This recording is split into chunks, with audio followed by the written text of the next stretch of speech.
Okay, welcome back, everyone. I think we figured out our technical difficulties. It's a good thing we were running ahead of schedule. So thank you once again for joining us today. My name is Jenny Dorman. I am an instructional designer. Back, everyone. I think we. Well, let me mute that.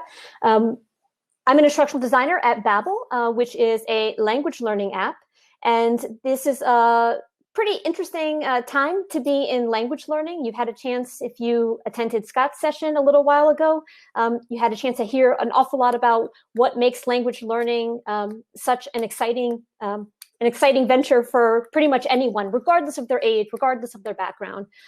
And so I'm here today to talk a little bit about what Billy can teach us about online language learning. And actually, this is going to be a little bit of an interactive session. So if you have a smartphone or a tablet, or even, I'm assuming you're at least on a laptop or a computer, I'm going to ask you to go to a site called Menti. Menti is a site that's going to give you an opportunity to create some feedback and give me some feedback during the session, and also give you a couple of ways to provide some input. So I'll give you a second to jump into Menti. If you have a phone with you, you actually can just use the QR code and join that way. So first question for you. Yes, and by the way, those are my actual Billy bookcases. In fact, I'm sitting in front of my other Billy bookcases back here. So we're going to start with a couple of questions about Billy. So here's the first question. When did Ikea first introduce the Billy bookcase? If you want to weigh in, you have 20 seconds left to weigh in. All right, voting closed. For all of you who said 1979, you are correct. Let's move on to the next question. So Billy's been around for a while. Every how many seconds does Ikea sell a Billy bookcase? All right, that is correct. Every 5 seconds, Ikea sells a Billy bookcase.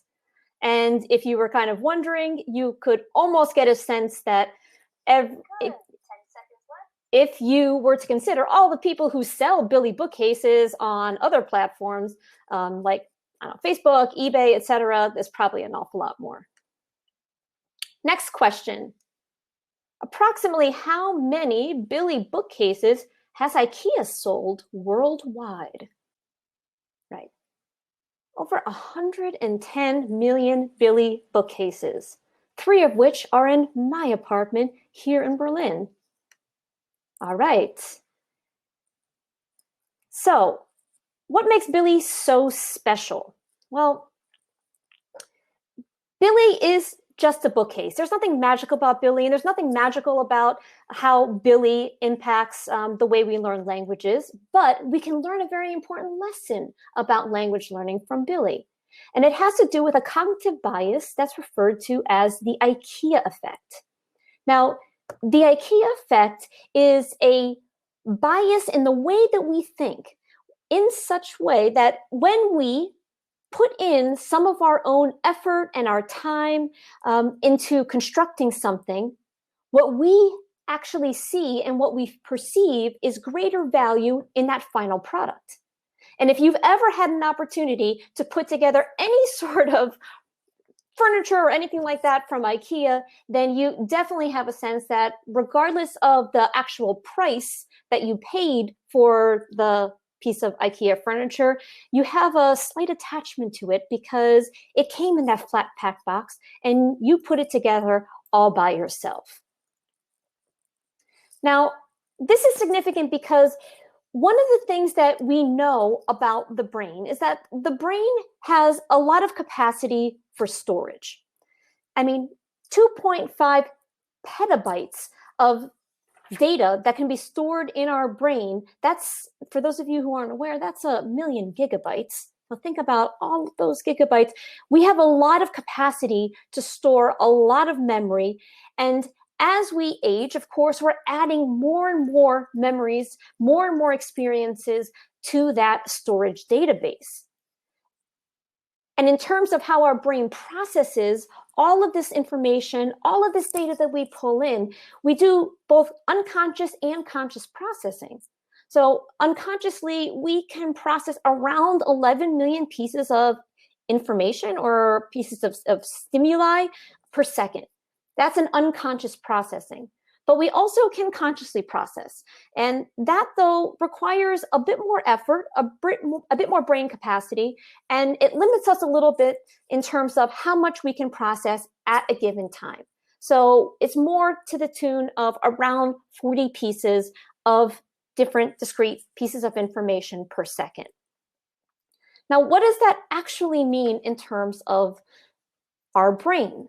Well, if you consider that in the world of the internet and all kinds of interconnectivity and self-publishing, we are creating a huge amount of information that our brain wants to consume.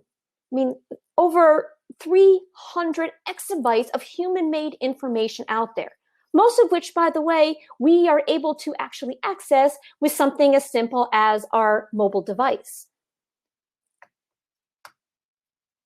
This is where behavioral science comes into play, because if our brain actually had to consciously practice and understand all of that information that's out there, if we had to consciously prioritize those types of things that we want to attend to, and if we had to base our decisions on looking and sifting through all of the information and all of the experiences that are currently sitting in our memory, we would be completely paralyzed in terms of ever making decisions or ever moving forward. And so behavioral science points out a couple of key things that actually help our brain to make decisions more quickly. And one of those is heuristics. So if you can think about heuristics in terms of something like statistics, as we experience things, our brain starts to remember decisions we've made in the past or how we've responded or felt about decisions that we've made in the past. And it learns how to make these decisions more quickly. So in other words, freeing up more of our conscious processing for other novel things. These heuristics, these shortcuts in our brain, sometimes they're referred to as brain hacks, these usually help us to make the right decision quickly. But every so often, we've trained our brain to make decisions that are probably not as rational as we would like them to be. And this is where heuristic fails come in. And that's sometimes referred to, or usually referred to in science as cognitive biases.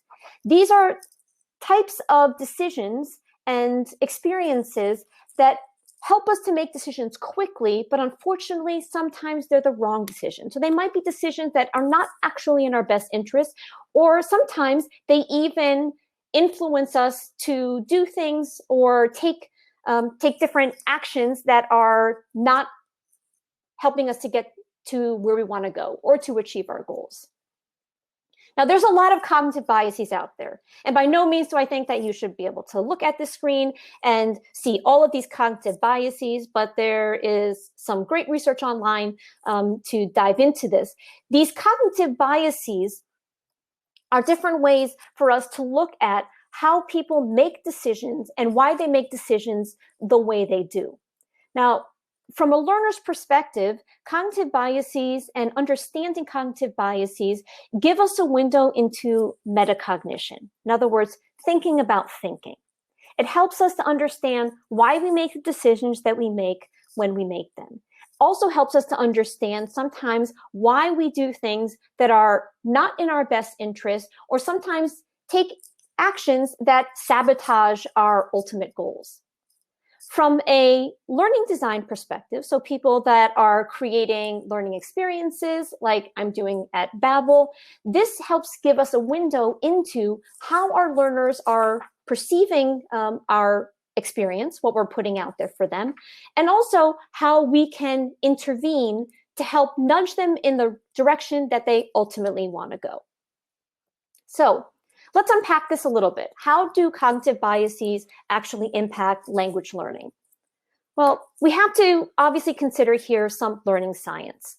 And when we're talking about language learning, that is something that is occurring sort of outside the acquisition period for acquiring your first language. So this is learning a second language a little bit later in life or as an adult.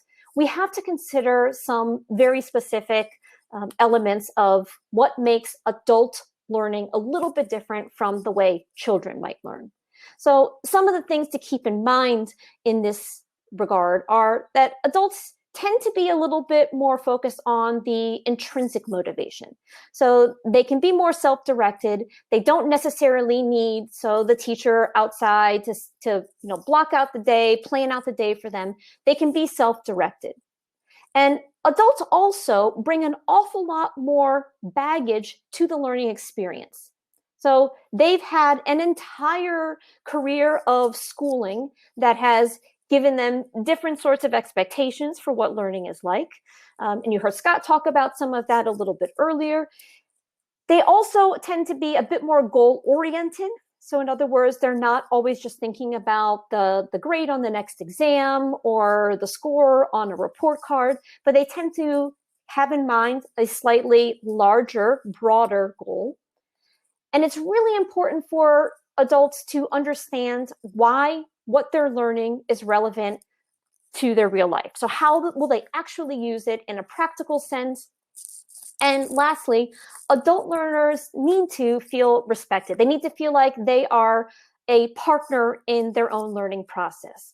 So giving the adult learners some extra choice and providing really personalized guidance to the learning experience are things that are probably more important for adult learners than for children, although it is definitely the case for children as well. So if we're thinking that adults tend to be more goal-oriented and they tend to have, this sort of internal motivation that drives them, why is it then that so many people start to learn a language and then drop off at some point in time? I mean, I've been guilty of this myself. I grew up speaking English. I'm an American. I learned German when I moved to Germany about 10 years ago. What I don't remember so much is the heritage French that I spoke with my family growing up in New England.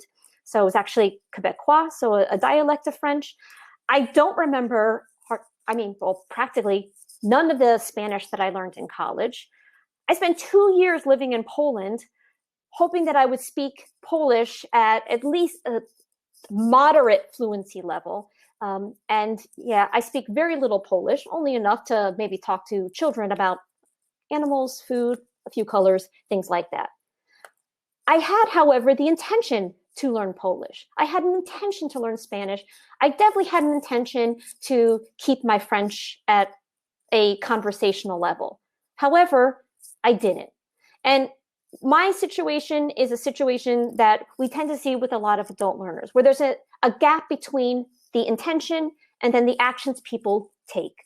So when people decide that they want to do something and then it doesn't happen, this is where we can then start to leverage a little bit more of behavioral science.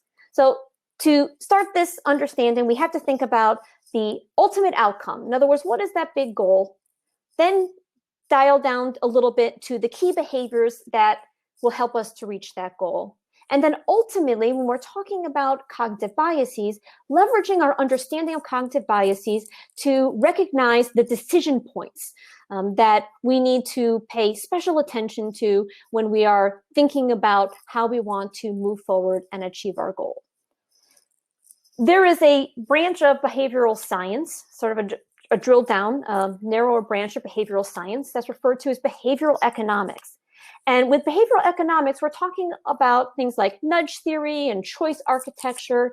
And since the 1970s, this has been something that behavioral scientists have been looking at, and as well as educators looking at in terms of motivation, because behavioral economics gives us a little bit of a window into recognizing the biases that are derailing people from achieving their goals, and then figuring out how we can provide interventions to get people back on track.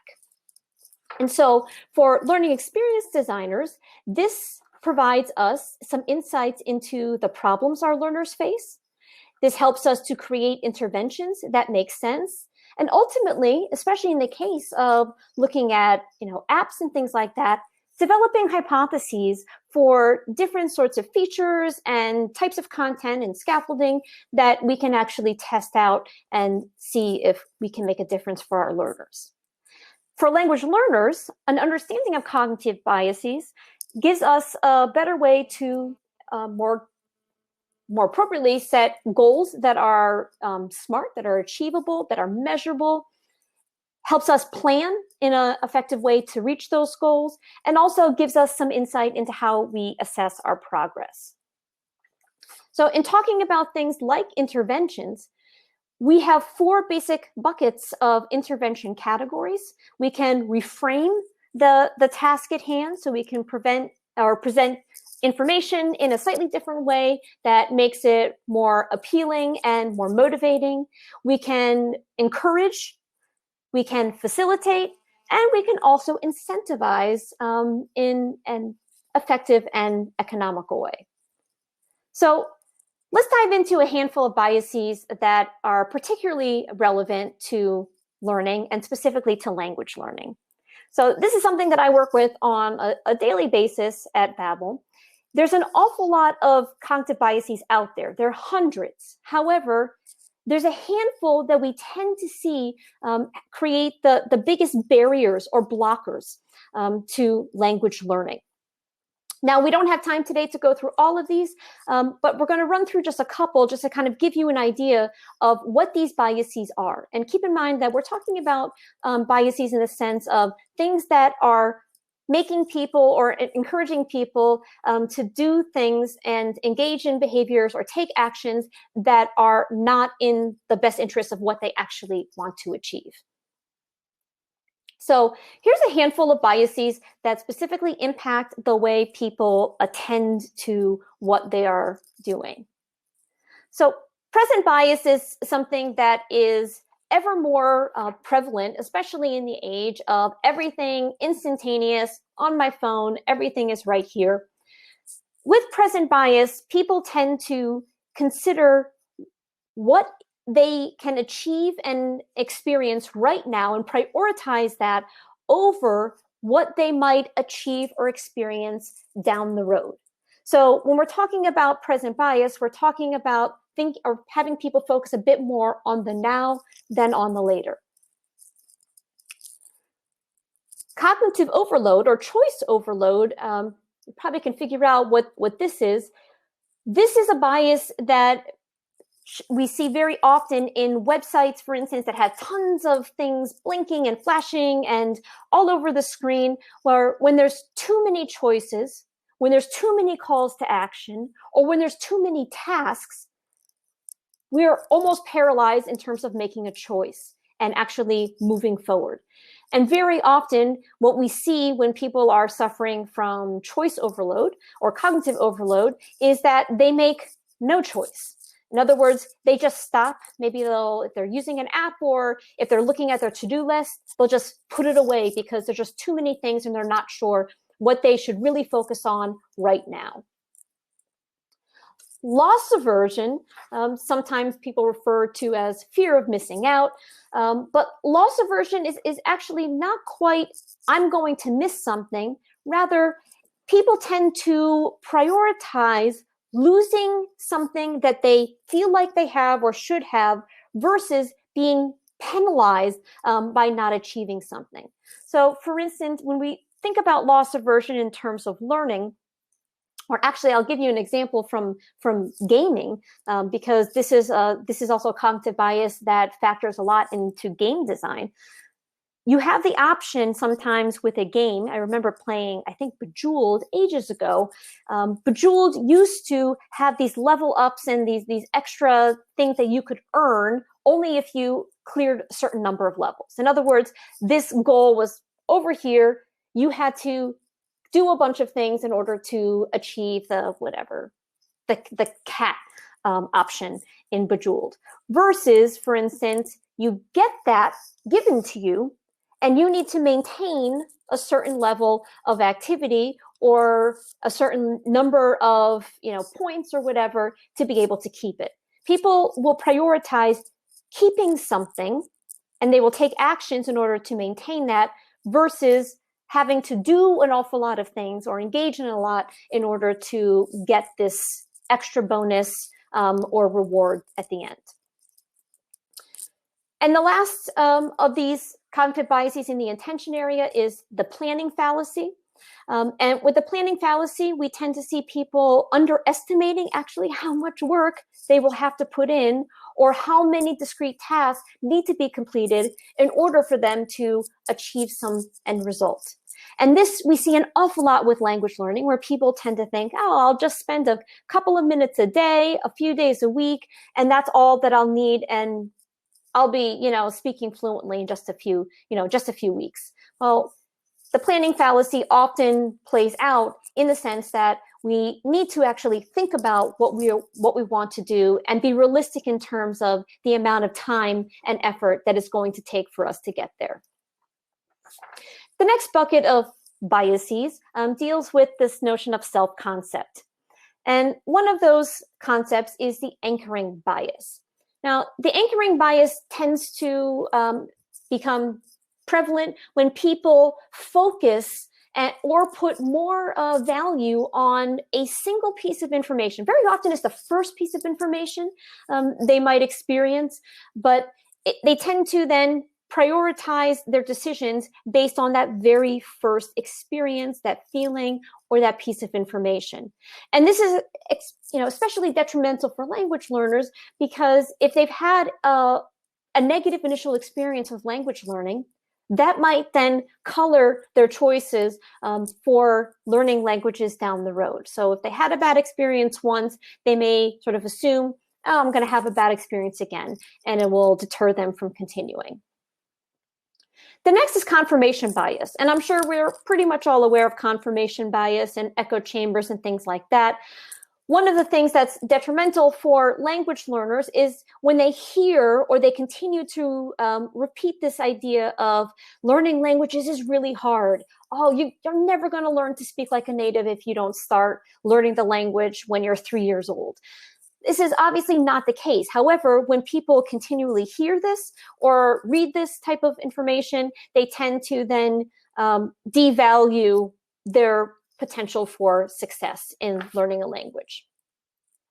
Social proof is related sometimes to confirmation bias, but it can actually be leveraged for a lot of good, in the sense that when we think about where we get information from, who is prioritized in terms of whose opinion do we most value, social proof gives us a window into how we make those ultimate decisions. So, for instance, if we rely an awful lot on celebrities and we hear some celebrity talk about, oh, I tried to learn French forever and I just never panned out, we may assume that that is always the case. However, we can also look at social proof from the positive side, that if people take into account maybe what other language learners are saying, if they're involved in other groups, for instance, social networking groups, or what experts say, this can make people create some better decisions on their language learning journey.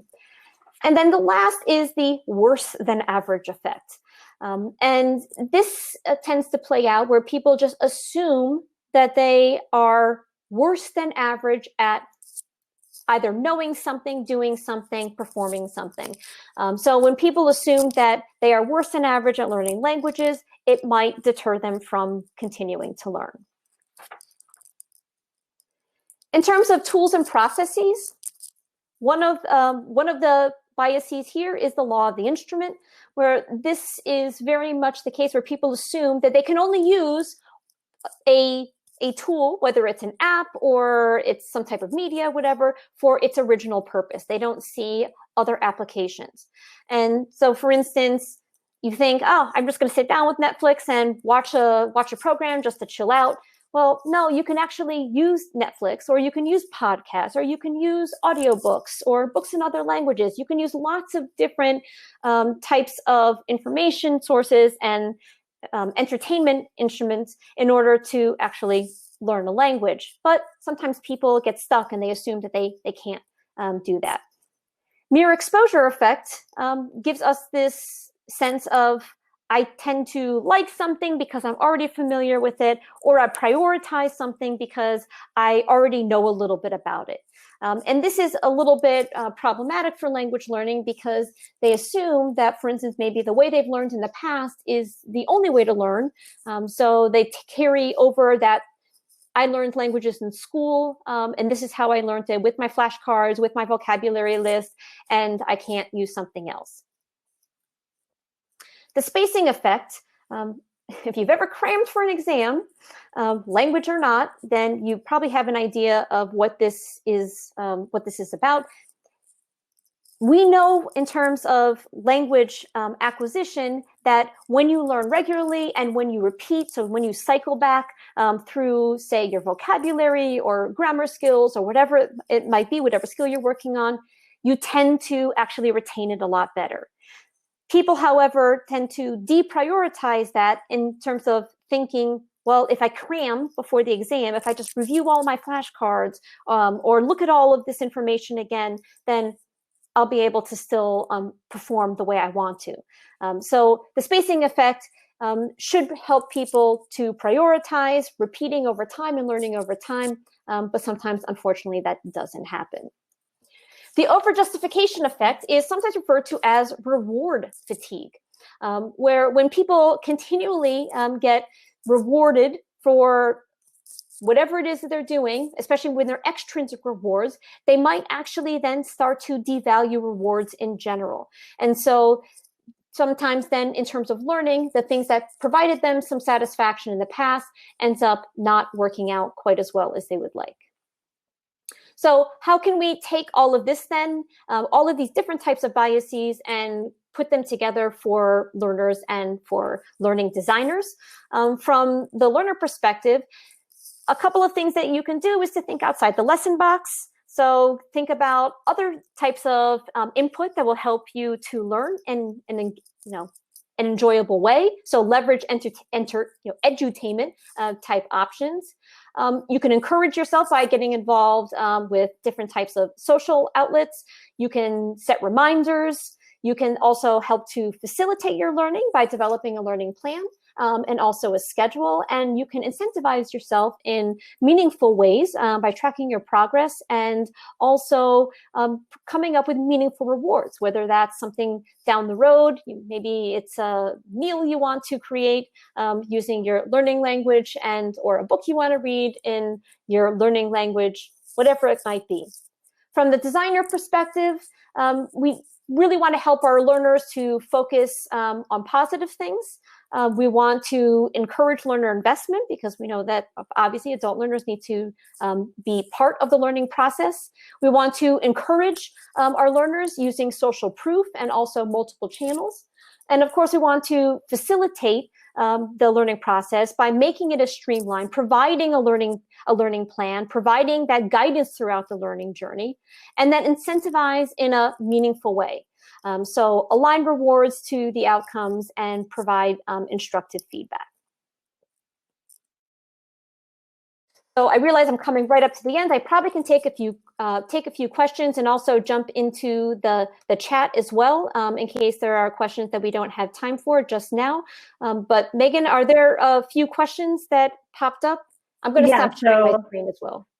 Okay, so the first question we have is, how can you assess your mastery of your language goals without taking an actual standardized test for educational purposes? And what other kinds of assessments can you have for yourself as a learner? Well, first of all, in terms of your own assessment, yeah, okay, you could take a placement test.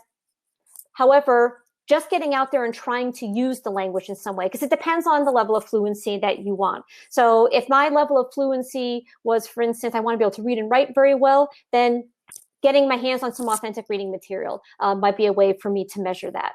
And in terms of assessment, once again, depending on what type of level of fluency you are seeking, use authentic assessments that match that. So if you really want to be conversational, to assess your fluency level, you have to have a conversation. If you need transactional type fluency, then engage in something transactional. Even if you're not maybe doing it in person, maybe you're doing it virtually online or something, but try it out. Cool. And the next question is, how can we motivate someone to learn a language again after they've tried and failed many times? Well, part of it then, that's actually where cognitive biases come in, because when someone has tried and failed in the past, it could be that they had maybe expectations that didn't match what was realistic in terms of the plan that they had created. When I speak with learners very often, they have this goal: I'm going to be speaking French on the Riviera in 3 months. But yet what they plan for is spending 5 minutes a day looking at flashcards. I mean, so thinking about what that goal is, when that goal is happening, and then coming up with a systematic plan to get there. That's a really great way to motivate someone. And also, when you have something that's a plan, you've chunked some checkpoints along the way, you'll feel success meeting those incremental checkpoints, and that's pretty motivating to continue on. Yeah, that's some really great advice. Well, thank you so much for joining us today. We are right on time, back on track. So thank you again, Jennifer. Okay, and I'll pop over to the chat if people still have questions. Sounds good. Yeah, all right, we'll be back in just a moment with our next speaker, so stay tuned.